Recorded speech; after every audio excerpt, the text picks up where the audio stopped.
السلام علیکم۔ ہم اکثریت میں مسلمین امام حسین امام حسین امام حسین کہتے رہتے ہیں، آج تک یہ نہیں پتہ کہ حسین کس چیز کے امام تھے۔ کسی سے بھی پوچھ لیں، چاہے سنی سے پوچھ لیں چاہے شیعہ سے پوچھ لیں، اس کو کوئی جواب نہیں آئے گا کہ حسین کس چیز کے امام تھے۔ بھئی ایک مسجد کا امام ہوتا ہے، کوئی فقہ کا امام ہوتا ہے، کوئی منطق کا امام ہوتا ہے، کوئی کلام کا امام ہوتا ہے، کوئی فلسفہ کا امام جیسے غزالی ہیں ہوتا ہے۔ ایسے ہی یعنی کہ امامت کی مختلف شکلیں ہیں کہ اس چیز میں جس نے رہنمائی کی، امامت کی، اس میں وہ اس کا امام ہوتا ہے۔ تو حسین جو ہیں وہ کیا امام شرعی ہیں؟ جیسے کہ امام خلیفہ شرعی ہوتے ہیں، وہ بھی نہیں ہیں۔ تو کس چیز کے امام ہیں یہ کسی کو، اہل سنت اور اہل تشیع کو دونوں کو نہیں پتہ۔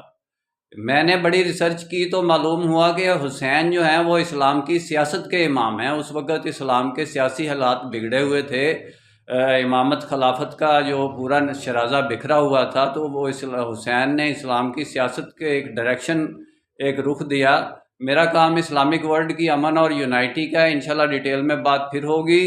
نسبت وحدت خدمت خیر کے ساتھ، اللہ حافظ۔